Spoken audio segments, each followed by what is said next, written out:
Okay, सगळ्यांना screen दिसते?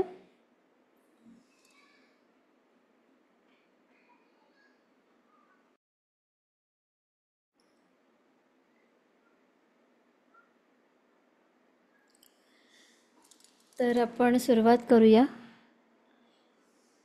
की वास्तुशास्त्र काय आहे, वास्तुशास्त्र काय आहे आणि याची का गरज आहे आपल्याला.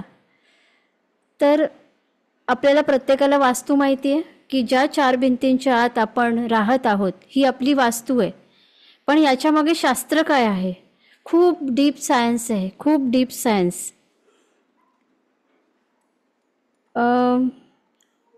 याची हे जी वास्तूची निर्माण, जे वास्तू निर्माण झाली त्याची एक छोटीशी गोष्ट सांगते की वास्तूमध्ये राहणारा जो वास्तुपुरुष आहे हा निर्माण कसा झाला आणि का वास्तुशास्त्र फॉलो केलं जात आहे. तर यामागे एक लहानशी कथा आहे, एक स्टोरी आहे की काही वर्षांपूर्वी देव आणि दैत्य यांच्यामध्ये युद्ध होत असे. तसं एकदा देव आणि दैत्य यांच्यामध्ये अनेक वर्ष युद्ध चालत होतं आणि हे युद्ध करताना जेव्हा महादेव तिथे त्या युद्धामध्ये आले त्यावेळेला महादेवांचा घाम, कारण ते खूप चिडलेले होते त्यावेळेला, आणि त्यांचा जो घाम आहे तो जमिनीवर पडला आणि त्या जमिनीवर पडलेल्या घामामधून एक राक्षस उत्पन्न झाला. आता हा राक्षस जो आहे हा हवेसारखा वाढू लागला आणि त्याला प्रचंड भूक लागली होती आणि त्यांनी वडिलांना सांगितलं की मला भूक लागली आहे, मी काय करू. त्यांनी सांगितलं की जे मिळेल ते तू खा. त्याला भरपूर खायला दिलं. त्याची भूक भागतच नव्हती. शेवटी त्याला जे मिळेल ते तो खात सुटला, सगळं खात सुटला, त्याची भूकच भागत नव्हती आणि तो सगळं उद्ध्वस्त करत चाललेला. आणि तेव्हा देव घाबरले आणि ते धावत धावत ब्रह्मदेवांकडे गेले आणि ब्रह्मदेवांना त्यांनी सांगितलं की हा सगळंच गिळत चाललेला आहे, हा काही दिवसानंतर किंवा तासानंतर हा पृथ्वीलाही गिळून टाकेल. आणि त्यामुळे त्यांनी ठरवलं की ब्रह्मदेवांनी सांगितलं की ठीक आहे, तुम्ही काय करा, त्याला पकडून आणा इथे. तेव्हा सर्व दैत्यांनी त्याला पकडून आणलं आणि सांगितलं की त्याला उपडी झोपवा आणि त्याला उपडी झोपवून त्याच्या प्रत्येक अवयवावर तुम्ही तिथे बसा, विराजमान व्हा. तर त्यानंतर देवांनी तसं केलं. मी ही शॉर्टमध्ये स्टोरी सांगते तुम्हाला. तेव्हा सर्व दैत्यांनी त्याला पकडून आणलं, देवांनी त्याला पकडून आणलं आणि देवांनी उपडी केलं आणि उपडी केल्यानंतर प्रत्येक देव त्याच्यावर विराजमान झाला. आणि त्यावेळेला त्याच्या आधी ब्रह्मदेवांनी त्याला असं वरदान दिलं की तुला मी एक स्थान देत आहे, ज्या स्थानामध्ये जेव्हा चार भिंती उभ्या राहतील त्या स्थानी तुझं अस्तित्व राहील. आणि त्यामुळे जिथे जिथे आपल्या चार भिंती बांधलेल्या आहेत, आपण म्हणतो ना वास्तुपुरुष, आपण वास्तुपुरुषाला पहिलं तिथे एक स्थान देतो. आग्नेय दिशेमध्ये वास्तुशांतीला वास्तुपुरुषाला पुरलं जातं कारण तिथे त्याला ते स्थान दिलं जातं. तर जिथे चार भिंती उभ्या राहतील तिथे तुझं अस्तित्व राहील आणि या सर्व देवता अशाच प्रकारे तुझ्या वरती विराजमान राहतील. म्हणून आपल्या वास्तूमध्ये सुद्धा अनेक देवदेवताही असतात आणि काही असुरही असतात. तर आपल्याला जे प्रॉब्लेम्स येतात, आपण म्हणतो की लाईफमध्ये प्रॉब्लेम्स आहेत, कुठलेही प्रॉब्लेम्स, हे प्रॉब्लेम्स म्हणजे काय आहेत, असुर आहेत. हे प्रॉब्लेम म्हणजे असुर आहेत. तुम्हाला येणारा द्वेष, वास्तुपुरुष जो राक्षस होता तो कशापासून तयार झाला की महादेवांना जो राग आला होता, जो क्रोध आलेला होता, या क्रोधापासून त्यांना जो तो घाम आला, त्या घामातना जे जमिनीवर घाम पडला त्याच्यापासून त्या राक्षसाची उत्पत्ती झाली. असंच आपल्यामध्ये जे रागाचे जे फॉर्म आहेत ना, आपल्याला पेनचे जे फॉर्म आहेत, जे काही आहेत, हे सगळे असुर आपल्या आतमध्येच आहेत. आपण असुरांची नावं बऱ्याच जणांना माहिती असतील, कुठले कुठले वेगवेगळे असुरांची नावं आहेत. हे असुर म्हणजे कोण आहेत, हे आपलेच फॉर्म आहेत, आपल्या निगेटिव्हिटीचे फॉर्म आहेत जे आपल्या आतमध्ये वास करत आहेत. त्यामुळे वास्तूमध्ये जसे देव देवता आहेत त्याचप्रमाणे असुर शक्तीही असते. आणि जेव्हा आपल्याला वेगवेगळ्या प्रकारचे प्रॉब्लेम्स येतात लाईफमध्ये, तेव्हा ही असुर शक्ती आपल्या वास्तूमधून बाहेर पडत असते आणि त्यामुळे आपल्याला हे प्रॉब्लेम्स येतात. तर वास्तू जी आहे, या वास्तूचं जे सखोल शास्त्र म्हणजे काय की या वास्तूमध्ये जो वास्तुपुरुष झोपलेला आहे हा कशा प्रकारे आहे की त्याचं डोकं जे आहे, त्याचं डोकं जे आहे हे डोकं त्याचं ईशान्येकडे आहे, ज्याला आपण नॉर्थ ईस्ट डायरेक्शन म्हणतो वास्तूचं, ईशान्य. आणि त्याचे जे पाय आहेत हे साऊथ वेस्टला आहेत. तो असा तिरका झोपलेला आहे. पुढे जाऊन मी इमेज दाखवेन. तो असा तिरका झोपलेला आहे. तर हा जो वास्तू पुरुषाचा फॉर्म आहे, हा घरातील जो मेन व्यक्ती असतो, जो अर्न करतो, जो त्या घराला सांभाळत आहे, त्या व्यक्तीच्या प्रतिमेला हा वास्तू पुरुष मॅच होत असतो. म्हणजे कारण त्या वास्तूचं सगळं त्या पुरुषाचं रिफ्लेक्शन किंवा घरातला जो मेन अर्निंग पर्सन आहे त्याचं संपूर्ण रिफ्लेक्शन वास्तू पुरुषाबरोबर जोडलेलं असतं. किंवा ज्या व्यक्तीच्या नावावर घर असतं त्याच्याशीही वास्तू पुरुषाचं रिफ्लेक्शन जोडलेलं असतं. जरी आपण रेंटच्या घरामध्ये राहत आहोत, भाड्याच्या घरामध्ये राहत आहोत, तरी सुद्धा त्या वास्तूचं रिफ्लेक्शन त्या राहणाऱ्या व्यक्तींवरती येत असतं, त्या घरातील मेन व्यक्तीवर येत असतं जो त्या घराला सांभाळत आहे. तर ज्याप्रमाणे आपल्याला चक्र सिस्टीम आहे त्याप्रमाणे आपल्या वास्तुपुरुषाचीही चक्र सिस्टीम आहे. एखाद्या व्यक्ती आपण जेव्हा या वास्तुशास्त्राचा छान अभ्यास करतो ना, तेव्हा आपल्याला इझिली समजतं या व्यक्तीच्या लाईफमध्ये वास्तू बघून काय प्रॉब्लेम आहे हेही कळतं, त्या व्यक्तीने सांगायची गरज नाही, किंवा व्यक्तीच्या सांगण्यामधनं त्याची वास्तू पण बोलत असते. ठीक आहे. जर व्यक्ती म्हणाला मी खूप प्रचंड मानसिक त्रासात आहे, मला डिप्रेशन आलेलं आहे, मला एन्झायटी होते, 100 काय 1000% त्या व्यक्तीच्या नॉर्थ ईस्ट डायरेक्शनमध्ये प्रॉब्लेम असतो वास्तूच्या. जर तो म्हणाला की मला रिलेशनशिपचा खूप मेजर इश्यू होतोय, साऊथ वेस्ट डायरेक्शनमध्ये प्रॉब्लेम आहे, माझा बॅलन्स नाही आहे, लाईफ इम्बॅलन्स झालं आहे, लाईफ साऊथ वेस्टमध्ये प्रॉब्लेम आहे, असे हे डायरेक्शन्स आहेत जिथे प्रत्येक दिशेचं एक गुणतत्व आहे, एक ॲट्रिब्यूट आहे. आपण जनरली यूट्यूबवर बघतो, मीडियावर जे काही बघतो, वास्तुशास्त्राने घरामध्ये आपण ते प्रयोग करतो, असं कधीही करू नये. ते संपूर्णपणे चुकीचं आहे. कारण वास्तू ही प्रत्येकासाठी सेम नसते, वास्तू ही प्रत्येकासाठी वेगवेगळीच असते. आणि आता समजा एक्झाम्पल आपल्याला सांगितले की नॉर्थ डायरेक्शन हे इथून तुमची लक्ष्मी वाहते, तुमचे पैसे तिथून येतात, पैशांसाठी उत्तर दिशा आहे हे सांगितलं जातं. उत्तरेला टॉयलेट नसलं पाहिजे, पण प्रत्येकासाठी उत्तरेचं टॉयलेट पॉझिटिव्ह असतं असं नाही आहे, निगेटिव्ह असतं असं नाही आहे, काहींसाठी ते पॉझिटिव्ह पण असतं. आणि सांगितलं जातं मग उत्तरेच्या टॉयलेटला ब्लॉक करावं लागेल, अजून वाईट त्याचा परिणाम येतो. तर असं कधी नसतं. साऊथ डायरेक्शन जे प्रत्येकाच्या माइंडमध्ये प्रोग्राम आहे, बापरे दरवाजा दक्षिणेला नसावा, का नसावा, रिझन काय आहे त्याचं, आपण ऐकून आणलेली माहिती आहे ही. का नसावा? व्यक्तीला सगळ्यात श्रीमंत बनवणारा एक दरवाजा असतो, तो असतो साऊथलाच, दक्षिणेलाच असतो. पण राजाचा रंक बनवणारा दरवाजा असतो तो पण दक्षिणेलाच असतो. आणि चुकून तिथे दरवाजा आला तर प्रॉब्लेम येऊ शकतो, कारण प्रत्येक ह्या ज्या दिशा आहेत या प्रत्येक दिशेमध्ये उपदिशा आहेत, त्या प्रत्येक उपदिशेमध्ये झोन आहेत. आपल्याला असे 32 झोन असतात, 16 झोन असतात, त्याचेही पार्ट करून ते 32 झालेले असतात. एवढे डायरेक्शन आहेत. मग या एका दिशेचे जे 4 सब डायरेक्शन असतात याच्यामध्ये एक दक्षिणेचा दरवाजा व्यक्तीला राजा बनवतो, एक दरवाजा आहे तो रंक बनवतो. म्हणून ते प्रॉपर समजलं पाहिजे. जर चुकून असं झालं तर त्या व्यक्तीची वाईट परिस्थिती जास्त येऊ शकते. त्यामुळे पहिल्यापासून दक्षिणेचा दरवाजा आपल्याला सांगितलंय नका ठेवू. दरवाजा हा ईस्ट वेस्ट असावा, उत्तरेला असावा, पण प्रत्येकासाठी डायरेक्शन समान नसतंच. तुमचं लॉकर उत्तरेला पाहिजे हे मीच आहे असं नाही आहे.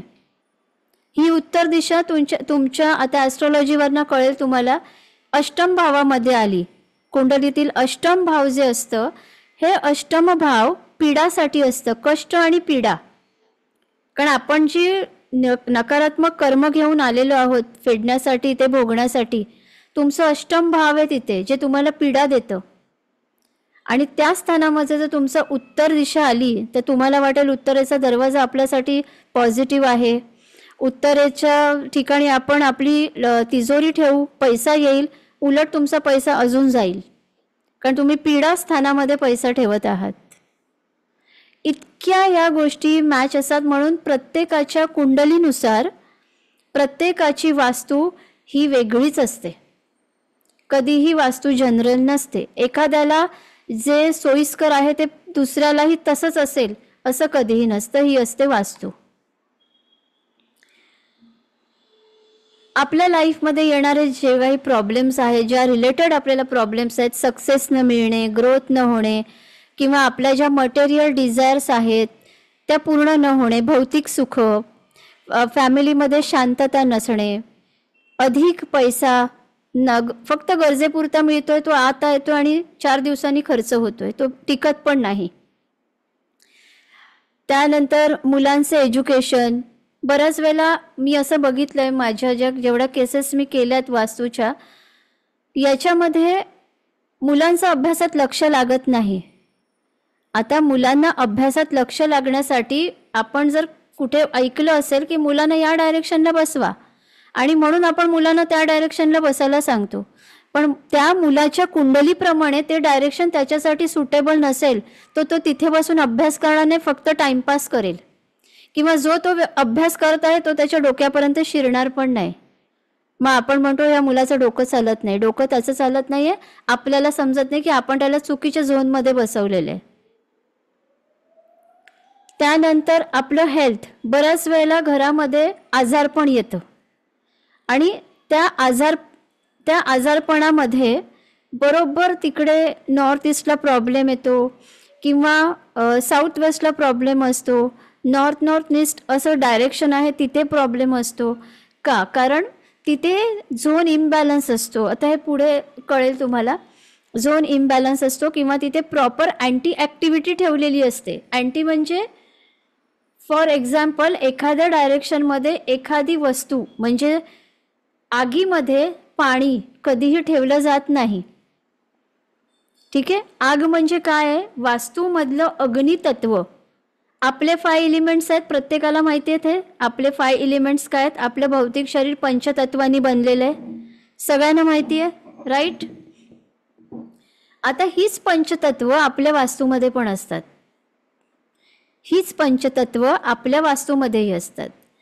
जेव्हा आपल्या वास्तूचं तत्व बिघडलेलं असतं तेव्हा ते तत्व आपल्यावरही परिणाम करतं, आणि आपलंही ते तत्व बिघडलेलं असतं. आणि आपलं जर तत्व बिघडलेलं असेल तर सेम वास्तूचंही ते तत्व बिघडतंच. आता आता आपण फायनान्सच्या बाबतीत बघूया. Cash and liquidity. तुमच्याकडे जो मनी फ्लो असायला पाहिजे, हे अग्नितत्व आहे. आपलं मणिपूर चक्र. तसंच वास्तूमध्ये साऊथ ईस्ट डायरेक्शन आहे. ओके. साऊथ ईस्ट डायरेक्शन जे आहे, साऊथ, कारण साऊथ काय आहे? अग्नितत्व आहे, अग्नीची दिशा आहे. तर साऊथ ईस्ट मध्ये शुक्र प्लॅनेटही असतो. शुक्र म्हणजे काय? आपली लक्झरी, आपला पैसा, शुक्र आहे. आणि साऊथ ईस्ट हे जे डायरेक्शन आहे हे कॅश फ्लोचं असतं. आता तिथे आपण नेऊन ठेवलं पाणी, किंवा तिथे मारलं ब्ल्यू कलर. तुम्ही काय केलं? आगीला विझवलं ना.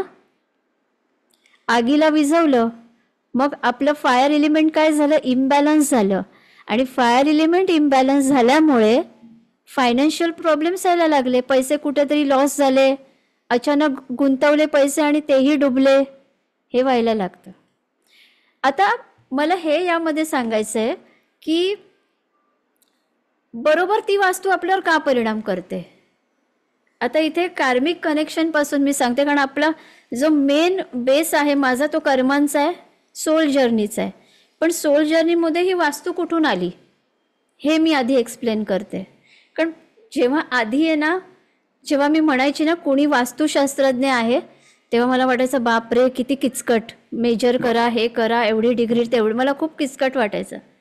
पण जेव्हा जेव्हा मी जसं जसं मी सोलवर स्टडी करत गेली ना, तिथे तिथे मला समजलं की वास्तू पण किती इम्पॉर्टंट आहे. आपल्या सबकॉन्शियस माइंड बरोबर वास्तू किती कनेक्ट आहे. आणि म्हणून मी भरपूर वास्तूचा अभ्यास केला आहे. मी फक्त एका ठिकाणावरनं वास्तू शिकली आणि मोकळी नाही झाली. अनेक ठिकाणाहून वास्तू शिकून सगळ्याला कंबाईन करून स्वतःचं नॉलेज त्यात ॲड करून मी रिसर्च केला. खरोखर हे अशा प्रकारे असतं, कारण मी सोल जर्नीला वास्तूमध्ये ॲड केलं. तर कसं, जेव्हा आपण सोल कॉन्ट्रॅक्ट बनवतो, आपल्याला आता बऱ्याच जणांना सगळ्यांना माहिती आहे, ओके, आपण जेव्हा सोल कॉन्ट्रॅक्ट, आपण बर्थ घेण्याच्या आधी, पृथ्वीवर बर्थ घेण्याच्या आधी आपण आपलं सोल कॉन्ट्रॅक्ट बनवतो की माझा जन्म कसा राहील, हा जन्म कसा राहील, यामध्ये आपण आपल्याला जी कर्म भोगायची आहेत पृथ्वीवर जाऊन त्या सगळ्या कर्मांना लिहून ठेवतो. आता जे वरती सोल कॉन्ट्रॅक्ट आपण बनवले, जे जे भोग कसे भोगायचेत आपल्याला आणि काय आपल्याला चांगली फळं मिळणार आहेत, काय वाईट, हे सगळं आपण लिहिलंय. आपण लिहिलेल्या त्या कॉन्ट्रॅक्टप्रमाणे आपण आपला जन्म कधी होणार, आपला मृत्यू कधी होणार, आपल्याला आजार कुठले होणार, आपल्या आयुष्यात कोण लाईफ पार्टनर असेल, कोण मित्र असतील, कोण भावंडे असतील, ती कशी असतील, प्रत्येक गोष्ट लिहून ठेवली. आपले पॅरेंट्स कोण असतील सगळं लिहिलंय. ओके, तर हे लिहून ठेवल्यामुळे आपण जी तिथे डेट लिहिली आहे, जी वेळ लिहिली आहे, त्या वेळेत आपला जन्म होतो. आता त्या वेळेमध्ये आपला जेव्हा जन्म होतो त्या जन्माच्या वेळेप्रमाणेच आपली पत्रिका बनते. आणि आपण जी लिहून ठेवलेला आपला कॉन्ट्रॅक्ट आहे त्याप्रमाणे तो प्लॅनेट त्या हाऊसमध्ये आपण लिहिलेल्याच कर्माप्रमाणे येऊन बसलेला आहे. आपल्या कुंडलीचे जी 12 घरं असतात त्या 12 घरांमध्ये तो प्लॅनेट तिकडे तिकडे तशा प्रकारे येऊन बसला. म्हणजे आपली पत्रिका कोणी बनवली, आपण स्वतः बनवलेली आहे. ती कुठल्याही कम्प्युटरच्या सॉफ्टवेअरमध्ये किंवा कुठल्याही ज्योतिषाने बनवलेली नाही आहे. ती फक्त तो लिहून काढतोय की ह्या वेळेप्रमाणे कुठला ग्रह कुठे होता, पण ती कशी असेल हे आधी आपणच लिहून ठेवलंय. आता मग आपल्याला माहिती आहे आपण आपल्यासाठी काय लिहून ठेवलंय. ती ब्ल्यू प्रिंट आपल्या सबकॉन्शियस माइंडमधनं आपण इथे घेऊन आलेलो आहोत. आता एखाद्याच्या लाईफमध्ये लिहिलेलं आहे की या इयरमध्ये या व्यक्तीला खूप गेन्स होणार आहेत आणि आता तो अचानकपणे त्याची वास्तू बदलतोय म्हणजे तो डेस्टिनीचा पार्ट आहे, कारण त्याला गेन करायचं आहे ना. तो बरोबर अशा वास्तूमध्ये जाईल ज्या वास्तूचे डायरेक्शन्स त्याला गेन देणारेच असतील. आपल्या कुंडलीतलं धनस्थान जे असतं, सेकंड हाऊस हे धनस्थान असतं किंवा 11th हाऊस असतं हे लाभस्थान असतं, 9th हाऊस हे भाग्यस्थान असतं. व्यक्ती बरोबर तसाच एंट्रन्स घेणार, त्याला माहिती नाही कुंडली काय पत्रिका काय काही माहीत नाही, पण तो योगाने बरोबर तशाच वास्तूमध्ये प्रवेश करणार, कारण ब्ल्यूप्रिंट त्याच्या आतमध्ये आहे. तो बरोबर ती वास्तू निवडणार, कारण ब्ल्यूप्रिंट त्याच्या आतमध्ये. पुढे तुमच्या बरोबर होणारी घटना ही आपल्या सबकॉन्शियसला माहिती असते की पुढील 1 तासाने काय होणार आहे. सबकॉन्शियसला सगळं माहिती आहे आपल्या. ओके, तर त्यामुळे ते जे लिहिलेलं आहे तसं आपण बरोबर त्यावेळी अट्रॅक्ट करतो. मग वास्तू पण आपण तशीच अट्रॅक्ट करतो. एखाद्या व्यक्तीच्या पत्रिकेमध्ये लिहिलेलं आहे की आता 2 महिन्यानंतर ह्याची राहूची महादशा सुरू होणार आहे. राहूची महादशा, राहू तुम्हाला तुमचं सगळं पास्ट लाईफ दाखवतो, सगळं पास्ट लाईफ तुमचं बाहेर काढतो, तुमची सगळी कर्म बाहेर काढतो राहू. आणि म्हणून राहूची महादशा ही 18 वर्ष असते. या 18 वर्षामध्ये व्यक्ती प्रचंड मानसिक त्रासातनं जातो आणि शेवटचे 2-3 वर्ष तो अध्यात्माकडेही वळतो, खूप जास्त वळतो आणि राहू त्याला वरही काढतो, त्या आध्यात्मिक प्रगतीही करतो त्याची. कारण राहू नंतर लगेच ज्युपिटर असते. म्हणजे दशा ज्या असतात या ऑलरेडी एकामागे एक असतात. तर राहू नंतर जी गुरुची दशा येते तर राहू पहिल्यांदा तो सगळं कर्मांचं क्लिन्झिंग करतो आणि मग शुभ ग्रह येतो, गुरु येतो आणि मग व्यक्तीची आध्यात्मिक प्रगती होते, त्याला सक्सेस मिळायला लागतो. हे बऱ्याच वेळेला होतं.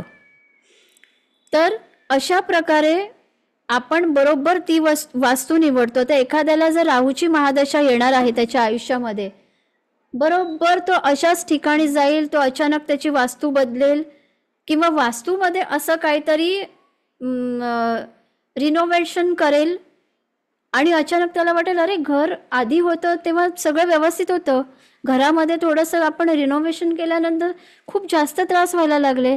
अचानक तो ते कलर्स वेगळे काढेल, तिथे वेगळ्या प्रकारचे फर्निचर बनवेल. हे लावल्यामुळे सुद्धा मेजर प्रॉब्लेम्स यायला स्टार्ट होतात. वास्तू तो अशी जर वास्तू चेंज केली त्याने तर तो अशी चेंज करेल की त्याला वाटेल अरे आधी मी वास्तूमध्ये होतो तिथे मला खूप चांगलं होतं सगळं आणि वास्तू चेंज केल्यावर मला खूप प्रॉब्लेम्स यायला लागले. प्रॉब्लेम्स का? तुम्ही बरोबर तशा वास्तूमध्ये गेलात, कारण तुमची राहूची महादशा येणार आणि तुम्हाला आता प्रॉब्लेम्सना फेसच करायचे.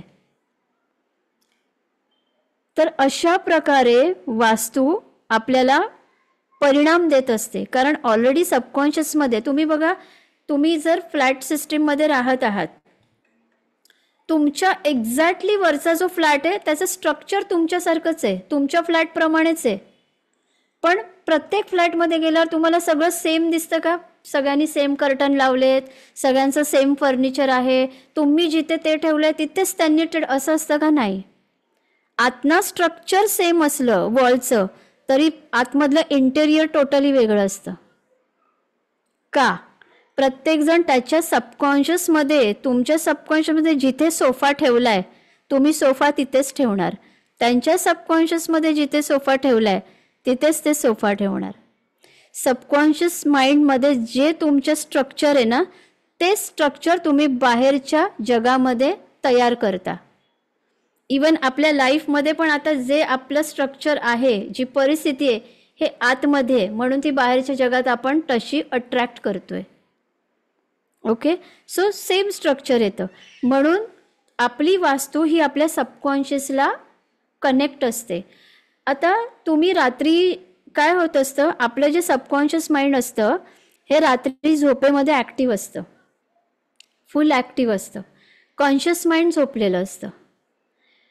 तर तुम्ही वास्तूमध्ये जे जे ठेवलेलं आहे ना, हे सगळं त्यावेळी ॲक्टिवेट होतात आणि ते तुम्हाला रिझल्ट द्यायला लागतात. एकदा एक माझे क्लायंट होते आणि त्यांच्या मुलीचा विजा पास होत नव्हता आणि त्यांनी असंच अपॉइंटमेंट घेतली आणि सांगितलं मॅडम काहीतरी सांगा, 2च दिवस आहेत, तिचं झालं पाहिजे कसंही करून, नाहीतर खूप प्रॉब्लेम होईल. तर मी जस्ट चेक केलं, फक्त ॲक्सेस केलं मी. आता मला ॲस्ट्रोलॉजी बघायची गरज लागत नाही कारण ॲक्सेसमधनं आन्सर्स येतात म्हणून. तर मी त्यांना सांगितलं की ओके, तुम्ही काय करा, तुळस घ्या, तुळस आणा लगेच आणि 2 तुळशीची रोपं तुमच्या दरवाजाच्या बाहेर दोन्ही बाजूला ठेवा. म्हटलं मला माहिती नाही, जे ॲक्सेसमध्ये आले तो उपाय मी तुम्हाला सांगितले, करून बघा. 2 तासामध्ये काम झालं. त्यांनी मी सांगितलं लगेच आणून ठेवलं. संध्याकाळी फोन आला आणि काम झालं. म्हटलं मॅडम मॅजिकच आहे हो, कसं काय? म्हटलं मला नाही माहिती, मी जे ॲक्सेसमध्ये आन्सर आलं ते तुम्हाला दिलं. आणि नंतर मी म्हटलं की बघूया काय, म्हणून मी तिची कुंडली मांडली आणि चेक केलं. तर मर्क्युरी आहे. मर्करी काय करतो असं मी बघितलं. मर्करी इथे प्रॉब्लेम देतोय, बुध ग्रह. आणि बुध ग्रह जो असतो हा डॉक्युमेंटेशनसाठी असतो. विजा, डॉक्युमेंटेशन हे मर्करीच्या अंमलाखाली येतं, बुधाच्या. आणि बुध त्रास देत होता. आणि तुळस काय आहे? म्हटलं तुळस का सांगितली? तुळस ही बुधाच्या अंमलाखाली येते आणि म्हणून ती तिथे ॲक्टिवेट केल्यावर डॉक्युमेंटेशन झालं. इतकं आपल्या घरातली एक एक वस्तू, आपल्या घरात जे आपण यूज करतो ना, सीझर, चाकू, हे काय आहे? हे केतू आहेत. हे केतू आहेत. घरामध्ये बऱ्याच वेळेला माहिती आहे आपण अर्धवट असलेले चेहरे ठेवतो, म्हणजे मान नाही, फक्त फेस. हे राहू आहेत. आणि बऱ्याच वेळेला नुसते हे घरात ठेवल्याने सुद्धा राहूचा प्रॉब्लेम येतो आणि आपण त्यांना एक पीस म्हणून ठेवतो, शोपीस म्हणून ठेवतो. गणपती बाप्पाचा एवढाच चेहरा, हे राहूचा फॉर्म आहे. कारण राहू काय आहे, राहू एवढाच मानेपर्यंतचा पोर्शन राहू आहे, फेसपर्यंतचा, आणि जे धड आहे हा केतू आहे. म्हणून या गोष्टी ठेवताना पण खूप विचारपूर्वक करून ठेवाव्या लागतात आपल्याला. तर बऱ्याच वेळेला आता आपली स्पिरिच्युअल ग्रोथ, बरेच जण म्हणतात ना, आम्ही मेडिटेशनला बसलो तर आम्हाला त्रास होतो किंवा मेडिटेशन होत नाही, आमची पाहिजे तशी स्पिरिच्युअल ग्रोथ होत नाहीये. का? तुम्ही चुकीच्या डायरेक्शनमध्ये बसत आहात. जिथे तुमचा मून, कारण मेडिटेशन आपण कशाने करतो, मन जुळलं पाहिजे ना मेडिटेशनमध्ये, मनाशी कनेक्ट आहे मेडिटेशन. आणि जर तुम्ही अशा ठिकाणी बसताय जिथे तुमचा मून आहे, तो पीडा देत आहे, तुमचं तिथे मेडिटेशन होणार नाही, तुम्हाला उलटा मानसिक त्रास होईल. बऱ्याच वेळेला माझ्या केसेसमध्ये मी पाहिलं की आपल्या वास्तूमधला एक झोन असतो वेस्ट नॉर्थ वेस्ट, एन्झायटी डिप्रेशनचा आहे. आणि व्यक्ती म्हणतात खूप उपाय केले, खूप डॉक्टर केले, सगळं केलं, पण उपयोग होत नाही आहे. तेव्हा मी बघते व्यक्ती त्याच झोनमध्ये झोपत असतो. तुम्ही तुमचं संपूर्ण, तुमचं सबकॉन्शियस माइंड जेव्हा ॲक्टिव्ह असतं तेव्हा तुम्ही त्याच झोनमध्ये झोपताय. मग कसं काय शक्य आहे? तुम्हाला कसं काय होईल? तुम्हाला झोप कशी लागेल तिथे? तुमचं मेडिटेशन कसं होईल तिथे? कारण तुम्ही शांत झोपू शकणार नाही तिथे, कारण तिथे तुमचा मून बिघडलेला आहे आणि त्या डिस्टर्ब मून असलेल्या झोनमध्ये तुम्ही बसत आहात. त्यामुळे प्रॉब्लेम होतात. विश फुलफिलमेंट, विश फुलफिल बऱ्याच जणांचे होत नाही. डिझायर्स त्यांच्या इनकम्प्लीट राहतात. का? कारण हा जो झोन आहे ना आपल्या वास्तूच्या वेस्ट डायरेक्शनमध्ये आहे, इच्छापूर्तीचा झोन. आणि जर तिथे तुम्ही काहीतरी अँटी ॲक्टिव्हिटी केलेली आहे, अँटी ॲक्टिव्हिटी म्हणजे जसं मी म्हणाली, जसं मघाशी मी उदाहरण दिलं, एक्झाम्पल दिलं की आगीमध्ये जर तुम्ही पाणी आणून ठेवलं तर कॅश फ्लो तुमचा प्रॉब्लेमॅटिक होईल. त्याचप्रमाणे जर जिथे विश फुलफिलमेंट होते तिथे काहीतरी तुम्ही अँटी ॲक्टिव्हिटी करून ठेवली, तुम्हाला असं वाटेल काय आम्ही काय करायला जातो ते कम्प्लीटच होत नाही, अर्धवटच राहतं, इच्छा पूर्णच होत नाही. बऱ्याच वेळेला आपण घराला जे कलर्स देतो खूप हानी देतात हे कलर्स, कारण तुम्ही घरामध्ये ठेवलेली एक प्रत्येक वस्तू तुम्हाला रिझल्ट देत असते, प्रत्येक वस्तू. आता जर जनरल वास्तू तुम्ही बघायला गेली तर तुम्हाला असं दिसेल की वेस्ट नॉर्थ वेस्ट हे जे डायरेक्शन आहे वास्तूमध्ये हे डिप्रेशनचं आहे, एन्झायटी डिप्रेशनचं आहे. आणि मग तिथे जनरल वास्तूमध्ये काय सांगितलं जातं, इथे ना तुम्ही कमोडची सीट बनवा, तुम्ही ते WC करा, म्हणजे तुमची एन्झायटी फ्लश होईल. ओके, हे सांगितलं जातं. पण फॉर एक्झाम्पल एखाद्या व्यक्तीचा भाग्यस्थान जर वेस्ट नॉर्थ वेस्ट डायरेक्शनमध्ये आलं आणि तिथे त्याने जनरल वास्तू ऐकून जर कमोडची सीट बसवली तर काय होईल, त्याचं भाग्य फ्लश होईल, भाग्य त्याला साथ देणारच नाही. हेच जनरल वास्तूमध्ये सांगितलं जातं, जनरल वास्तूमध्ये की साऊथ वेस्ट डायरेक्शन आहे, इथेच कमोड पाहिजे, इथे WC पाहिजे, त्यासाठी ही जागा दिलेली आहे. पण जर ते जागा तो झोन तुमच्या कुंडलीमध्ये धनस्थानामध्ये येतोय तर काय होईल, तुमचा पैसा फ्लश होईल. हा असा डिफरन्स असतो. त्यामुळे कधीही बघून किंवा आपण असं कुठूनही ऐकून घरामध्ये वास्तूमध्ये ते बदल कधीच करू नये, ते आपल्याला त्रासच देतात.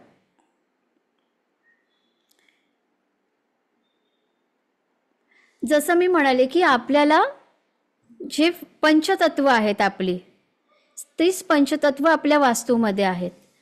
तर आपल्या ज्या इच्छापूर्ती आहेत हे आपलं एअर एलिमेंट आहे. आपल्या लाईफमध्ये आपण सस्टेन करत आहोत का, किंवा आपण स्टॅबिलिटी जी लाईफमध्ये मिळते ती आपली अर्थ एलिमेंट असते. कॅश फ्लो जो आपला असतो तो आपला फायर एलिमेंट असतो. आपल्या इच्छापूर्ती ज्या आहेत ह्या एअर एलिमेंट आहेत. आणि तुमच्या विश फुलफिलमेंट ज्या आहेत, डिझायर्स फुलफिल होणं, हे तुमचं इवन तुमची स्पिरिच्युअलिटी हे तुमचं आकाश तत्व आहे. आता हे जर बिघडलेलं असेल ह्यात आणि प्रत्येक जे एलिमेंट्स आहेत ना एकमेकांना अँटी असतात. आणि बरोबर आपण तशा तशा झोनमध्ये जर चुकीची ॲक्टिव्हिटी करायला गेलो तर आपल्याला त्या त्या तत्वांचा दुष्परिणाम आपल्या लाईफमध्ये भोगायला मिळतो. असं सांगितलं जातं. आता एक क्लायंट आहेत आणि त्यांच्याकडे एक पूजा होती आणि ते कुठले तरी पंडित आले होते, पूजा वगैरे घातली होती आणि त्यांनी सांगितलं. नंतर सगळी पूजा वगैरे झाली, नंतर ते जरा बघत होते कारण त्यांना प्रॉब्लेम्स होते. म्हणते बोले जरा तुमची वास्तू बघतो. वास्तू बघितलं, त्याने सांगितलं अरे बापरे, आता तर तुम्ही पूर्णच अजूनच कामात नसाल कारण तुमच्या साऊथमध्ये इथे तुम्ही अग्नी ठेवलेली आहे, नॉर्थमध्ये तिथे अग्नी ठेवली, आता तुमचं काही खरं नाही. हे असं म्हणजे तुम्ही पहिल्या मग आता काय तो एवढा बनवलेला जो काही प्लॅटफॉर्म आहे तो तोडफोड करायचा, असं कधीही नसतं. त्यामुळे त्यांना म्हटलं घाबरू नका, तुमचं प्लॅटफॉर्म परफेक्ट आहे. हे जनरल वास्तूप्रमाणे सांगितलं जातं आहे असं अजिबात नाही आहे. तुमच्या ह्याच्याप्रमाणे तुमचं प्लॅटफॉर्म तिथे बरोबर आहे, हे असं काही करू नका. हे असं चुकीचं घाबरवतात. त्यामुळे याचं म्हटलं ना की मूळ पकडायचं असतं आपल्याला. मुळापासून जेव्हा आपण स्टडी करतो तेव्हा परफेक्ट त्यावर काम केलं जातं. आता 9 प्लॅनेट्स आपल्या वास्तूमध्ये. तर आपले 9 प्लॅनेट्स प्रत्येकाला माहिती आहेत. ओके. आणि आपल्याला जे चक्र सिस्टीम आहे, मूलाधार चक्र, स्वाधिष्ठान चक्र, मणिपूर चक्र, अनाहत, विशुद्धी, आज्ञा आणि सहस्त्रार, ही 7 चक्र आहेत ना, यामध्ये पण आपले एक एक प्लॅनेट आहेत. आणि तेच प्लॅनेट ना मी माझ्या रिसर्चमध्ये पाहिले. कुठलंही वास्तुशास्त्र तुम्हाला प्लॅनेट आणि चक्र सांगणार नाही कारण हा एक वेगळा स्टडी आहे. हा माझा रिसर्च आहे की त्यामध्ये मी बघितलं की वास्तुपुरुषाला पण आपल्यासारखी चक्र असतात आणि बरोबर मग त्या त्या चक्रांच्या इथे तो झोन बरोबर मॅच होत असतो. जिथे सहस्त्रार आहे आपलं तिथे नॉर्थ ईस्ट आहे. आपण नॉर्थ ईस्टला ईशान्येला देव असलं पाहिजे असं का म्हणतो? ईशान्य डायरेक्शनला आपण देवारा ठेवला पाहिजे कारण असं म्हटलं जातं की ईशान्येकडून देवतेचं आगमन असतं. म्हणून ईशान्येला तिथे देवदेवतांना जागा दिली आहे. आणि जर प्लॅनेटचं बघायला गेलं तर तिथे ज्युपिटर आहे, आपला गुरु आहे. ओके. पण मी कधीही असं सांगत नाही की तुम्ही ईशान्य आहे ना, हां मग तिथे तुम्ही देवारा ठेवा, हे मी कधीही सांगत नाही. कारण गुरु तुम्हाला कुठल्या कुंडलीच्या कुठल्या भावामध्ये तुम्हाला गुण देतोय. कारण हे जे प्लॅनेट असतात ना ह्यांचे सुद्धा ना गुण असतात, म्हणजे मार्क्स असतात. याच्यामध्ये एक अष्टक वर्ग थिअरी म्हणून असते, ज्योतिषशास्त्रात ती शिकवली जाते. जिथे तुमचा प्लॅनेट तुम्हाला जास्त मार्क्स देतोय किंवा जिथे त्या प्लॅनेटची, कारण प्लॅनेटच्या पण ना हीट असतात. एक तर असतात हीट म्हणजे एकदम निगेटिव्ह प्रभाव आणि एक असतात ॲस्पेक्ट म्हणजे पॉझिटिव्ह इफेक्ट. जिथे तुम्हाला प्लॅनेट पॉझिटिव्ह रिझल्ट देतोय, आता ज्युपिटर आहे तर ज्युपिटर जिथे तुम्हाला पॉझिटिव्ह रिझल्ट देतोय ना तिथे तुम्ही देवारा करा. मी झोपू कुठे? जिथे तुमचा मून तुम्हाला पॉझिटिव्ह रिझल्ट देणार आहे त्या झोनमध्ये तुम्ही झोपा. अशा प्रकारे मुलं अभ्यास कुठे करतील? तिथे मुलाच्या कुंडलीप्रमाणे ते बघितलं जातं आणि बेस्ट 100% रिझल्ट येतो. ऑनलाईन काम आहे, कुठे करू? जिथे तुमचा तो प्लॅनेट तुम्हाला गेन देतोय ना, गेन अँड प्रॉफिट देतोय, त्या प्लॅनेटच्या डायरेक्शनला आपण बसलं पाहिजे. हे असतं. तर आपले जे 9 प्लॅनेट आहेत कुठले आहेत? सूर्य, चंद्र, गुरु, शुक्र, शनी, कोण राहिलं? बुध. ओके. राहू केतू जे आहेत हे आपले शॅडो प्लॅनेट्स आहेत. ते कोणाला हिट वगैरे देत नाहीत, त्यांची काही दृष्टी एवढी नसते. तर हे जे 9 प्लॅनेट आहेत ना, या 9 प्लॅनेटचे पण रोल आहेत. प्रत्येक प्लॅनेट आपल्याला प्रत्येकाचा एक वेगवेगळा ॲट्रिब्यूट आणि ते खूप आहेत. जर तुम्ही गव्हर्नमेंट जॉब बघत असाल तर तुमचं सूर्य स्ट्रॉंग पाहिजे. तुम्ही टीचर असाल तर तुमचं किंवा आध्यात्मिक मेंटर असाल तर तुमचा ज्युपिटर चांगला पाहिजे. तुम्ही बिझनेस करत असाल तर तुमचा मर्क्युरी चांगला पाहिजे. तुमचं प्रोफेशन चांगलं व्हावं, कुठलंही असू दे, ते पाहिजे तर तुमचा सॅटर्न शनी चांगला पाहिजे. तुम्हाला तुमच्या डिझायर्स खूप फास्ट फुलफिल करायचे आहेत तर तुमच्या लाभस्थानाबरोबर कुंडलीतल्या तुमचा राहू पण स्ट्रॉंग पाहिजे. तुम्हाला स्पिरिच्युअली खूप इव्हॉल्व व्हायचं आहे, तुमचा केतू पण चांगला पाहिजे. आणि प्रत्येक प्लॅनेटचं सुद्धा ना असं मैत्री असते किंवा शत्रुता असते एकमेकांबरोबर. आता तुमच्या कधी कधी असं होतं ना, एका व्यक्तीच्या लाईफमध्ये ना तो फक्त त्रासच सहन करतो, तो म्हणतो सगळीकडनं फक्त त्रास. आणि बघायला गेलं तर त्याच्यावर एवढ्या प्लॅनेटच्या हिट येत असतात आणि बरोबर ज्या ज्या निगेटिव्ह प्लॅनेटच्या हिट येत असतात ना, आणि तो व्यक्ती बरोबर त्याच प्लॅनेटच्या वस्तू धारण करत असतो. इकडनं तिकडनं ऐकून हे केलं तर तुम्हाला हा फळ मिळेल, हे केलं तर हे. आणि कारण गरजवंताला अक्कल नसते ना, तो मार्ग शोधत असतो आणि तो त्या वस्तू धारण करतो.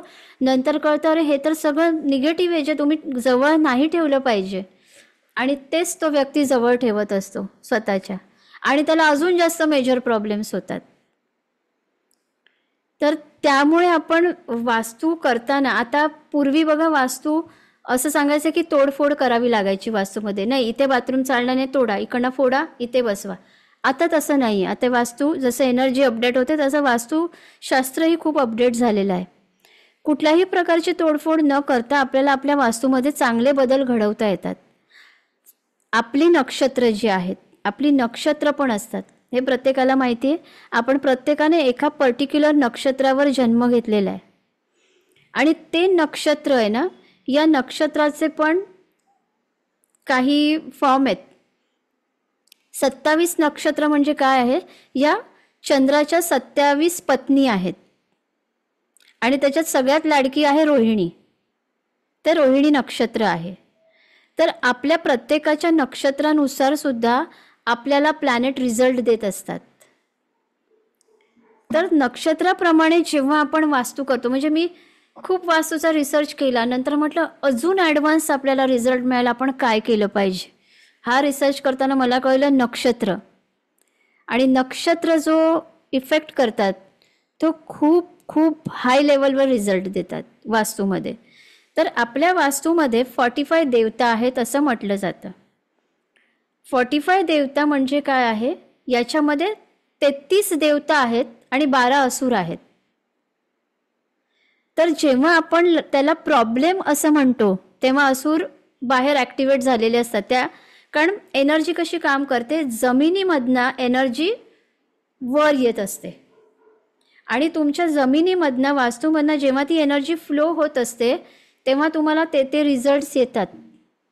मी जेव्हा रिसर्च करत होती ना, तेव्हा मी जेव्हा माझ्या वास्तूवर सगळे प्रयोग करून बघायचे, एक लहानसा काढलेला कलर पण रिझल्ट देतो. एक लहानसा काढलेला, एक लहानशी वस्तू तिथे ठेवली ना, ती वस्तू पण रिझल्ट देते. एवढी वास्तू रिझल्ट देत असते आपल्याला. तर सांगायचं महत्त्व काय आहे की जे तुमचे देवदेवता आहेत, आता प्रत्येक देवता जी आहे ती आपल्या प्रत्येक ॲक्टिव्हिटीवर काम करते. इवन आपल्या ज्या प्रकृती आहेत, कफ, पित्त आणि वात, ह्या सुद्धा प्रकृती आपल्या वास्तूमध्ये आहेत. आणि त्या झोन, तुम्हाला जो जास्त, कोणाला वाताचा त्रास असेल ना, तुम्ही बरोबर त्या डायरेक्शनमध्ये झोपत असाल. तुम्हाला पित्ताचा त्रास असेल, तुम्ही बरोबर, कारण जिथे तुम्ही झोपत आहात ना, तिकडची एनर्जी तुम्ही रात्रभर घेत असता आणि बरोबर जो त्रास होतोय ना, आपण तिथेच बरोबर अट्रॅक्ट होत असतो. तर या ज्या देवता आहेत, आता बऱ्याच वेळेला असं होतं जेव्हा काही व्यक्तींना ब्लॉकेजेस येतात फायनान्शियली किंवा प्रोफेशनमध्ये, तर मी त्यांना रेमेडी, ज्यांना ती सूट होत आहे त्यांना मी सांगते, तुम्ही ना चाला, रोज तुम्ही अर्धा तास चालायला जा. तर तेव्हा काही जणांनी मला विचारलं, मॅडम चालण्याचा आणि प्रोफेशनचा काय संबंध आहे. तेव्हा मी त्यांना हे सांगितलेलं की तुमचं प्रोफेशन म्हणजे सॅटर्न आहे, ठीक आहे, आणि तुमचं प्रोफेशन तुम्हाला आज सपोर्ट नाही करत आहे, कारण तुमचं कुठेतरी ब्लॉक आहे एनर्जी, तुमची मनी एनर्जी ब्लॉक आहे. म्हणूनच तुम्हाला प्रोफेशनमध्ये सपोर्ट नाही मिळत आहे, म्हणूनच तुमचं प्रोफेशन ग्रो नाही होते. कारण फायनल डेस्टिनेशन मनी आहे ना आपलं. तर तुम्हाला तिथे ब्लॉक आहे. तर तुम्हाला ब्लॉक आहे म्हणजे तुम्हाला ज्या मनी ऑपॉर्च्युनिटीज येतात, ज्या पैशांच्या संधी उपलब्ध होतात, सगळीकडनं दरवाजे ओपन होतात, त्यासाठी तुमचं नॉर्थ डायरेक्शन त्यासाठी चांगलं पाहिजे असतं. आणि तुमचं नॉर्थ डायरेक्शन जे आहे तिथे एक देवता असते, बुधार म्हणतात त्या देवतेला, बुधार. ही देवता ना, तिथे तिचं ॲक्टिवेशन इम्बॅलन्स झालेलं असतं, ती देवता ब्लॉक झालेली असते. आणि मग जेव्हा तुम्ही चालता तेव्हा तुमची बुधारची एनर्जी ॲक्टिवेट व्हायला लागते. पण हे रिझल्ट स्लो देतात. ह्या रेमेडीज कशा असतात, आयुर्वेदिक सारख्या काम करत असतात, स्लोली बट शुअरली. पण आपल्याकडे पेशन्स नसतात ना तेवढे, आपल्याला फास्ट रिझल्ट हवा असतो. मग अशा वेळी त्या बुधार देवतेला तिथून ॲक्टिवेट केलं जातं. आणि जेव्हा त्या बुधारला ॲक्टिवेट केलं जातं तेव्हा तुमचं काम लगेच होतं. मग वास्तू रिझल्ट किती दिवसात देते? वास्तू रिझल्ट तुम्हाला 1 तासात पण देते, 3 दिवसात पण देते, 21 दिवसात पण देते, 15 दिवसात पण देते. तुम्ही त्याला कशा प्रकारे करताय त्यावर असतं. एकदा माझ्याकडे अशी एक केस आली होती की त्यांचं ब्युटी पार्लर होतं, क्लायंट येत नव्हते, एकदम शांत. ते म्हणत खूप म्हणजे आता कंटाळा आला की क्लायंटच येत नाही आहेत. म्हटलं ओके. आणि तेव्हा मी त्यांची वास्तू करायला गेले होते आणि त्यांना मी तिकडे सेम हेच केलं, कारण बुध बिझनेस आहे. त्यांची देवता ॲक्टिवेट करून दिली. थोड्या डीव्स असतात, ते जमिनीमध्ये जे काही मटेरियल असतं ते टाकावं लागतं, ते टाकलं. तिथे मी फक्त टाकलं आणि तिथल्या तिथे त्यांचे क्लायंट, आणि इतके क्लायंट की म्हणजे एकामागे यायलाच लागले माझ्या समोरासमोर. आणि त्या माझ्याकडे बघतात, मी त्यांच्याकडे बघते. आम्हाला हसायला आलं. बसायला मला जागा नव्हती की मी तिथे बसू शकेन, मला उभं राहावं लागलं, कारण त्यांच्या क्लायंटला बसायला जागा द्यावी लागली एवढे. आणि मग मी म्हटलं हा रिझल्ट असतो, हा वास्तूचा रिझल्ट आहे. एवढं वास्तू काम करत असते, कारण तिथे ती एनर्जी ब्लॉक झाली होती त्यांचा, पण बिझनेस बंद. अशा प्रकारे आपल्याला ही वास्तू आपल्यावर काम करत असते. ओके. तर आपण ह्या ज्या वास्तूमध्ये डायरेक्शन्स आहेत या अशा प्रकारे आहेत. नॉर्थ ईस्ट म्हणजे ह्या 4 दिशा, नॉर्थ, साऊथ, ईस्ट आणि वेस्ट.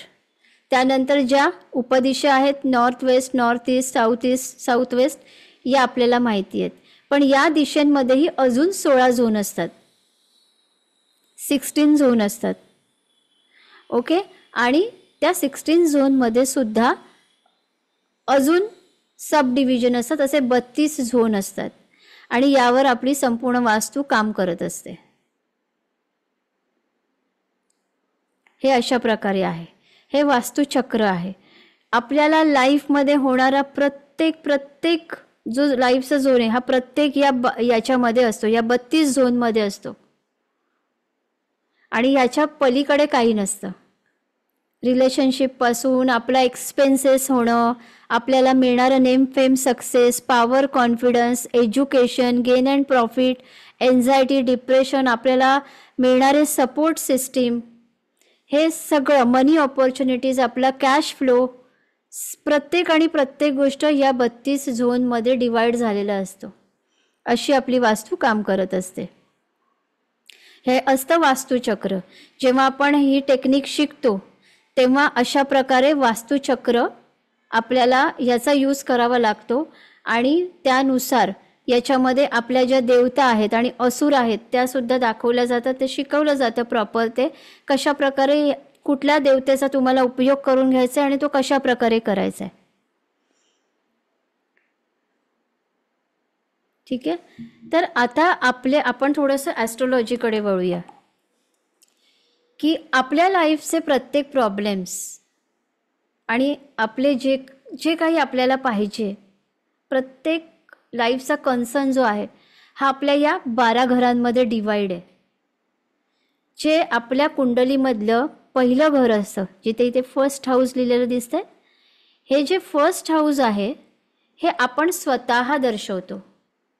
व्यक्तीची कुंडली बघून कळतं हा व्यक्ती कसा आहे, स्वभाव व्यक्तीचा कसा आहे, ही त्याची कुंडली, त्याचा फर्स्ट हाऊस सांगत असते. आता हे फर्स्ट हाऊस इथे दिसतंय, हे एकटं नसतं, हे बघताना आपल्याला ह्याचा सुद्धा एक एक घराचा डीपमध्ये स्टडी असतो की याच्यावर दुसरे कुठले ग्रह ह्याच्याकडे चांगल्या दृष्टीने बघतायत, कुठले ग्रह वाईट दृष्टीने बघतायत, याचे नक्षत्र कुठले आहेत, हे खूप डीप असतं. तर प्रत्येक व्यक्तीचं हे फर्स्ट हाऊस हे आपल्या स्वभावापासून आपलं वागणं बोलणं कसं आहे हे सगळं हे फर्स्ट हाऊस दाखवतं. हे सेकंड हाऊस आहे ना, हे आपलं धनस्थान असतं.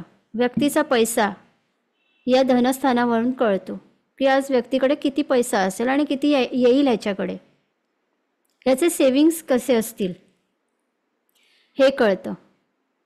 त्यानंतर आहे थर्ड हाऊस. हे थर्ड हाऊस आहे.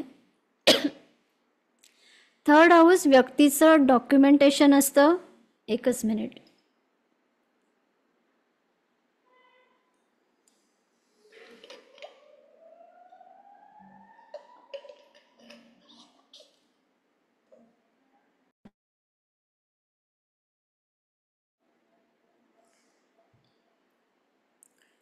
जे थर्ड हाऊस आहे हे आपली लहान भावंडेही असतात, शिवाय आपलं डॉक्युमेंटेशन असतं, विजा पासपोर्ट जे पण आपलं जे काही जेव्हा तुमचं डॉक्युमेंटची कुठली कामं अडकतात ना, तो या ग्रहाचा प्रभाव असतो. फोर्थ हाऊस जे असतं ना, हे आपलं मातेचं स्थान असतं, आपली आई आणि आपली वास्तू. ज्या व्यक्तीला कधी वास्तू सुख मिळत नाही किंवा वास्तूमध्ये काही ना काहीतरी त्याला त्रास होत असतो किंवा वास्तूमध्ये स्पिरिट एनर्जीचा प्रॉब्लेम आहे, हे सुद्धा या फोर्थ हाऊसकडे बघून कळतं. नंतर आहे फिफ्थ हाऊस. हे आपल्या मुलांच्या एज्युकेशनसाठी असतं. आपली मुलांचं एज्युकेशन जे आहे हे फिफ्थ हाऊस असतं. किंवा एखाद्या व्यक्तीने ज्योतिषशास्त्र शिकावं की नाही, त्यात त्याला यश मिळेल की नाही, हे सुद्धा फिफ्थ हाऊस दर्शवतं. तुमचं पास्ट लाईफ सुद्धा फिफ्थ हाऊस असतं. त्यानंतर आहे सिक्स्थ हाऊस. जिथे सिक्स लिहिलं आहे हे जे हाऊस आहे हे तुमचं ऋण, रिपू, शत्रू, कर्ज जे काय आहे तुमचं आणि तुमच्या सेवा यांचं असतं. आणि प्रत्येक घराचा ना एक पॉझिटिव्ह फॉर्म आहे आणि एक निगेटिव्ह पण आहे. प्रत्येक घर दोन अवस्थेमध्ये असतं, पॉझिटिव्ह आणि निगेटिव्ह. तर सिक्स्थ हाऊस जे आहे ना, हे निगेटिव्ह मानलं जातं, कारण ते रोग आहे, आजारपण आहे, कर्ज आहे, शत्रू आहेत. पण त्याचा पॉझिटिव्ह साईड त्याची कुठली आहे? सेवा आहे. तुम्हाला या लाईफमध्ये तीनही गोष्टी टाळायच्या असतील ना, तर तुम्हाला सेवा करावी लागेल जास्त. अनकंडिशनल सर्विस, जिथे तुमची अपेक्षा नसेल की मला काही मिळावं, ही अपेक्षा नसेल, ती सेवा. अपेक्षेने केलेली कधी सेवा नसतेच, तो स्वार्थ असतो. ठीक आहे. त्यानंतर आहे आणि हे जॉब, तुम्हाला जे जॉब वगैरे आपण म्हणतो, जॉबशी सुद्धा रिलेटेड असतं आपलं. त्यानंतर आहे सेवन्थ हाऊस. सेवन्थ हाऊस हे तुमच्या लाईफ पार्टनरचं असतं किंवा तुमच्या समोरचा व्यक्ती हा तुमचा सेवन्थ हाऊस असतो. बिझनेस, तुमचा बिझनेसही तुमचं सेवन्थ हाऊस असतं. त्यानंतर एट्थ हाऊस हे तुमचं पीडास्थान असतं. याची निगेटिव्ह साईड आहे की कष्ट आणि पीडा देणारं घर, पण त्याची पॉझिटिव्ह साईड जी आहे ती ट्रान्सफॉर्मेशन पण आहे. कुंडलीमध्ये आपल्याला कर्मा अलाइनमेंट हा खूप इम्पॉर्टंट असतं की प्लॅनेट तिकडे आहे, पण असं कुठलं कर्म केल्याने तो प्लॅनेट आपल्याला चांगला रिझल्ट देईल. मी कधीच सांगत नाही कुठल्या प्लॅनेटची पूजा करा. प्लॅनेट तुमच्या कर्मांना घेऊन आलेला आहे तुमच्या कुंडलीत आणि त्या रिलेटेड जेव्हा आपण कर्म करतो तेव्हा प्लॅनेट रिझल्ट देतो. त्याची पूजा करून तो रिझल्ट नाही देत, त्याची शांती करून तो रिझल्ट नाही देत, त्याची पूजा करून तो रिझल्ट नाही देत. त्याच्या रिलेटेड काम केलेलं त्याला आवडतं. जर शनी त्रास देतोय तर शनीची पूजा नका करू, शनीला शांत नका करू. तर शनी म्हणजे जे स्वीपर्स आहेत, आपल्या हाताखाली काम करणारे आहेत, जे रस्त्यावर काम करणारे, उन्हातानात काम करणारे लेबरर्स आहेत, हे सॅटर्न आहेत. कष्ट करणारे, दिवस रात्र मेहनत करणारे, हे लेबरर्स आहेत, हे शनी आहेत. तुम्ही त्यांच्यासाठी करा, त्यांना अन्नदान द्या. तुमच्या घरामध्ये काम करणारी मेड आहे, तिने कधी एक्स्ट्रा पैसे मागितले तिला द्या आनंदाने, तिने काही मागितलं द्या. शनी तुमच्यावर असाच खुश होईल. तिच्या सुट्ट्या कापू नका, तिला द्या, शनी असाच खुश होईल. मग आपण काय करतो ना, डोनेशन करायला दुसरीकडे कुठेतरी डोनेट करतो, पण अवतीभोवती आहे ते विसरतो. तर तसं नाही करायचंय. त्यानंतर आहे 9th हाऊस. 9th हाऊस हे आपलं भाग्यस्थान आहे, आपली डेस्टिनी आहे 9th हाऊस. तसेच तुमचे गुरु ज्यांना ज्यांना तुम्ही गुरु मानता किंवा वडीलधारी जी व्यक्ती आहे ती आहे तुमचं 9th हाऊस. नंतर आहे 10th हाऊस. 10th हाऊस म्हणजे तुमचं कर्मस्थान. तुम्ही जे काम करता, जे कर्म करत आहात ते आहे तुमचं. व्यक्तीने कुठलं कर्म करावं ते त्याच्या 10th हाऊस. म्हणजे विचारतात ना, आम्ही बिझनेस करू की जॉब करू, आम्ही कुठलं काम करू. यामध्ये बघितलं जातं की 10th हाऊसचा लॉर्ड कशा प्रकारे काम करतोय कुंडलीत. जर एखाद्या व्यक्तीचा 10th हाऊसचा लॉर्ड असं म्हटलं जातं, स्वामी जो आहे कुठला तरी ग्रह असतो, आणि तो जर पीडा स्थानामध्ये आहे आणि त्या रिलेटेड तो काम करतोय, तर त्याला पीडा होते त्या कामामध्ये, त्याला त्या कामात सॅटिस्फॅक्शन नाही मिळत, मानसिक त्रास होत राहतो. त्यानंतर आहे 11th. हे आहे आपली मोठी भावंड असतात ती 11th हाऊस असतात. मित्र परिवार आपली असतात ते 11th हाऊस असतात. आणि तसंच आपल्याला लाईफमध्ये होणारे गेन, लाभ जे आहेत, हे लाभ सुद्धा 11th हाऊस असतात आपलं. तर लाभ आपल्याला कसे प्राप्त होतील आणि काय केलं म्हणजे लाभ होतील, यासाठी आपल्याला 11th हाऊसला समजणं खूप इम्पॉर्टंट पार्ट असतो. आणि त्यानंतर आहे 12th हाऊस. 12th हाऊस हे तुमचं लॉसेस असतात. तसंच तुमचा बेडरूम पण आहे. त्याचप्रमाणे तुम्ही मेडिटेशन करता ते सुद्धा 12th हाऊस आहे. तर 12th हाऊसचा पॉझिटिव्ह फॉर्म काय आहे? मेडिटेशन. एखाद्या व्यक्तीला खूप लॉसेस होत असतील ना, मी त्यांना सांगते मेडिटेशन करा. आश्चर्य वाटतं, अरे लॉसेस होत आहेत मॅडम, मेडिटेशन काय सांगतायत, आपल्याला मन तरी लागणार आहे का? पण ॲक्च्युली ह्या रेमेडीज असतात. मेडिटेशन केल्यामुळे तुमचं 12th हाऊसचं त्या 12th हाऊसला तुम्ही यूज करायला सुरू केलं आहे. ही घरं कशी असतात, जर तुम्ही त्या हाऊसला यूज नाही केलं तर तो त्याचं निगेटिव्ह रिझल्टच द्यायला सुरू करतो, समजा. आणि आपली जी प्लॅनेट्स आहेत ना, या प्रत्येक प्लॅनेटच्या दशा असतात. दशा, अंतर्दशा, प्रतिअंतर्दशा. तर दशा ज्या असतात, महादशा ज्या असतात, या लॉंग टर्म असतात. 10 वर्ष, 16 वर्ष, 18 वर्ष, 20 वर्ष. आणि जे प्लॅनेट पीडा देणारे प्लॅनेट आहेत ना, त्यांच्या तर जास्त असतात. म्हणजे राहू, केतू, शनी 18 वर्ष आणि 19 वर्ष. 19 वर्ष माणसाने पीडा सहन करायची. आणि शिवाय तो जर 12th हाऊसमध्ये बसला असेल तर लॉसच लॉस. मग अशा व्यक्तीने काय केलं पाहिजे, त्या 12व्या घराला कशा प्रकारे यूज करायचं. 12वं घर हे हॉस्पिटल पण आहे. आता जर एखाद्या व्यक्तीची तशी दशा येणार असेल आणि अनायसे त्याची कुंडली बघितली गेली,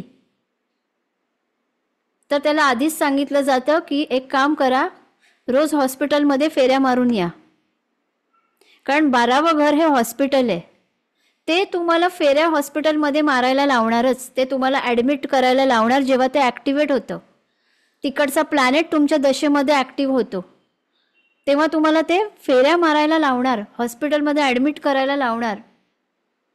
मग तुम्ही जर ती रेमेडी आधीच सुरू केली, 12 वगैरे ॲक्टिव्ह झाले, ते काम काय करणार आहे, तुम्हाला हॉस्पिटलमध्ये नेऊन पोचवणार. पण त्याचऐवजी तुम्ही त्या घराला आधीच यूज करायला स्टार्ट केलं, हॉस्पिटलमध्ये फेरी मारली, तिथे काहीतरी डोनेशन केलं, तसंच तुम्ही घरी येऊन मेडिटेशन केलं. 12व्या घराला तुम्ही ऑलरेडी यूज करताय, मग ते ॲक्टिव्ह झाल्यावर तुम्ही तर त्याचं कर्म करत आहात ना, मग ते तुम्हाला त्रास का देईल.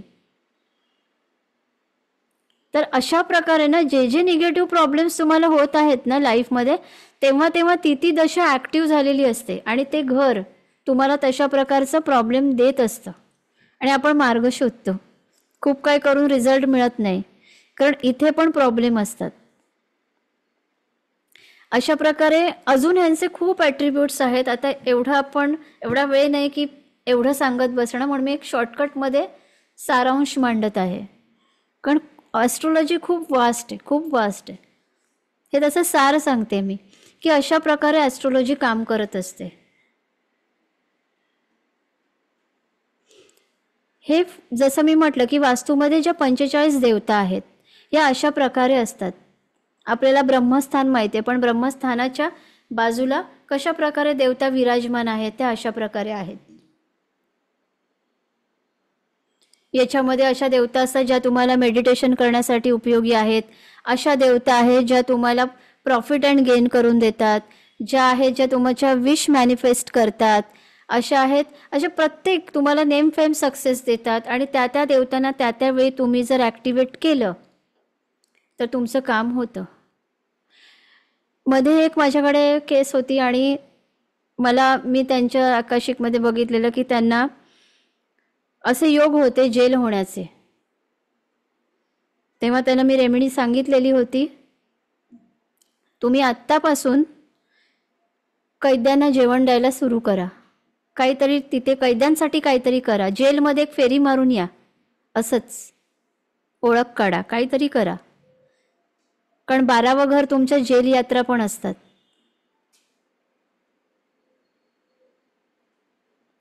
तर अशा प्रकारे प्लॅनेट्स काम करतात आणि त्याप्रमाणे आपण त्या रेमेडी केल्या तर आपल्याला त्याचा त्रास होत नाही, आपल्याला त्याचं खूप चांगलं पॉझिटिव्ह बेनिफिट मिळतं. पीडास्थान जेव्हा ॲक्टिवेट होतं तेव्हा व्यक्ती ट्रान्सफॉर्म होतो. व्यक्तीला जेव्हा म्हणतात ना नो पेन नो गेन, पेनमध्ये गेल्यावर व्यक्ती गेनकडे जातो, कारण त्याचं ट्रान्सफॉर्मेशन व्हायला सुरू होतं. आणि प्रत्येक ग्रह, आता बघा बऱ्याच वेळेला आपण असं बघतो की लग्नाच्या आधी एकमेकांना चंद्र तारे तोडून आणायला तयार असतात, लग्न झाल्यानंतर 2 महिन्यात एकमेकांच्या जीवावर उठतात, राईट? असं का होतं? कारण लग्नानंतर ग्रहतारे जुळले जातात, परिवर्तन होतं ग्रहांचं. आणि मग जर त्यांचे प्लॅनेट एकमेकांना अँटी असतील, किंवा समजा एक स्त्री आहे, तिचं लग्न झालं, आता तिचा जो प्लॅनेट आहे तिला चंद्राची दशा चालू आहे, ठीक आहे, आणि जो तिचा पती आहे त्याला बुधाची दशा सुरू आहे. आता चंद्र आणि बुध एकमेकांचे अँटी आहेत, ते एकत्र आल्यानंतर ते भांडणच करणार, त्यांचं पटणार नाही. कारण चंद्र जो आहे ना हे सबकॉन्शियस आहे आणि बुध आहे ना हे कॉन्शियस माइंड आहे. आणि बघा काही जणांचं मन नेहमी ते द्विधा मनस्थितीत असतात. का असतात द्विधा मनस्थितीमध्ये? कारण त्यांचं कॉन्शियस आणि सबकॉन्शियस त्यांचं कधीही पटत नाही, कारण त्यांचे प्लॅनेट कुंडलीमध्ये एकमेकांना तसे रिॲक्शन देणारे असेल, हिट असते एकमेकांवर, हे असं आढळलंय कुंडलीत. म्हणून नेहमी ते व्यक्ती द्विधा मनस्थितीचं, हे करू की नको, केल्यावर काय होईल, करायचं की नाही, फिअर असते त्यांना. किंवा सेम हजबंड वाईफच्या बाबतीतही हे होतं की त्यांचे प्लॅनेट एकमेकांना अँटी असतात, त्यांचं नाही पटत. मग आता अँटी आहेत, मग आता करणार काय? मध्ये अशा प्लॅनेटला आणावं लागतं जो त्या दोघांना पटवून घेईल.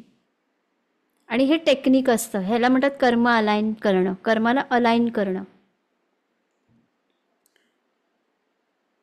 तर आपल्या वास्तूमध्ये इम्पॉर्टंट काय असतं, सगळ्यात महत्त्वाचं असतं तो तुमचा मेन डोअर. कारण वास्तूत तुम्ही प्रवेश कसे करता, त्या मुख्य दरवाजातून, राईट?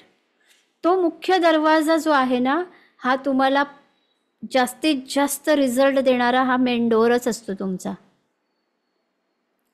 हा जर दरवाजा तुमचा डिप्रेशनच्या झोनमध्ये असेल, हा निगेटिव्ह झोनमध्ये असेल, जिथे हेल्थ इश्यूज असतात, जिथे फायनान्शियल लॉसेस असतात, जिथे डिप्रेशन असेल, अशा झोनमध्ये तुमचा एंट्रन्स आला तर त्या वास्तूमध्ये तुम्ही गेल्यानंतर तुम्हाला तेच विकार व्हायला सुरू होतात.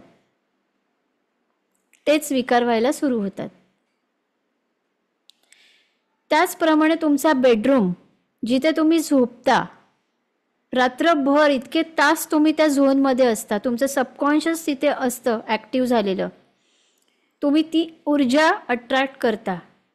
आणि जर तुम्ही तुमचा बेडरूम तुमच्या कुंडलीप्रमाणे पीडास्थानामध्ये असेल तर तिथे झोपल्यानंतर तुमच्या पीडा वाढणार, त्या कमी नाही होणार.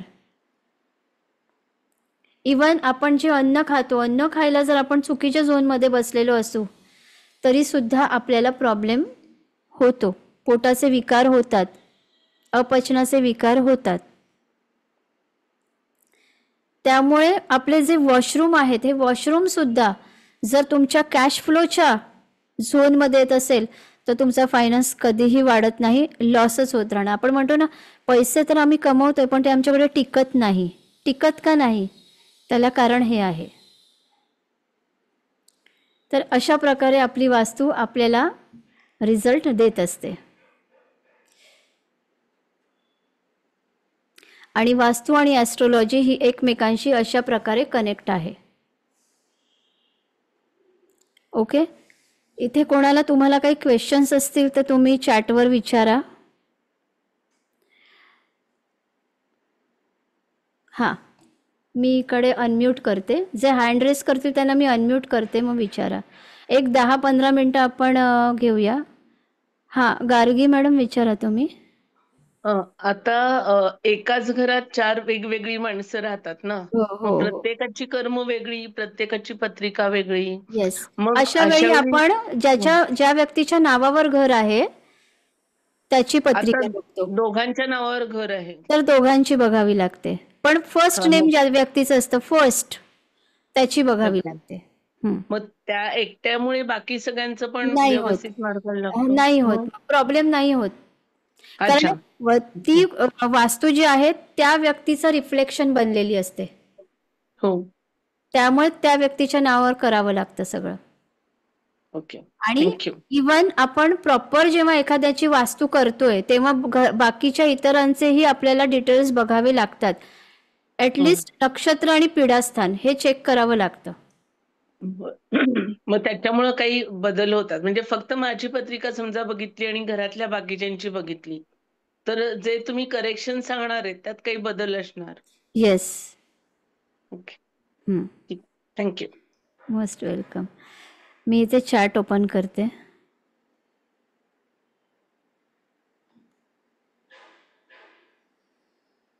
अच्छा, आपल्यातील किती जणांना ॲस्ट्रोलॉजी आणि वास्तू शिकायला आवडेल? येलो हँड रेस करा. असे दिसत नाही. आणि जेव्हा तुम्ही हे शिकाल ना, तुम्ही प्रोफेशनली करू शकता. म्हणजे मी सांगेन, तुम्ही एक वास्तू व्हिजिट केली ना, तुमची फी त्यामध्ये वसूल होऊन जाते.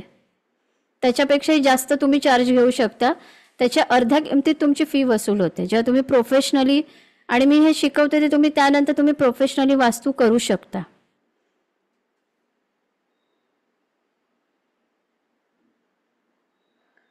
तर इथे आपण काय करणार आहोत माहिती आहे का, आपण आधी आपण ॲस्ट्रोलॉजी शिकणार आहोत. म्हणजे ज्यांना असं वाटतं आम्हाला वास्तू नाही शिकायचे, आम्हाला आधी फक्त ॲस्ट्रोलॉजी शिकायची, तर ते आधी आपलं 1 महिनाभर आहे ना ॲस्ट्रोलॉजी चालेल. कारण तुमची ॲस्ट्रोलॉजी पहिल्यांदा परफेक्ट तुमच्या डोक्यामध्ये फिट झाली पाहिजे. आणि मला माझ्या शिकवण्यावर विश्वास आहे की ती तुम्हाला समजेल अशीच ती शिकवणार. त्यामुळे बऱ्याच जणांना हा प्रश्न असतो, बापरे आम्हाला कळेल का?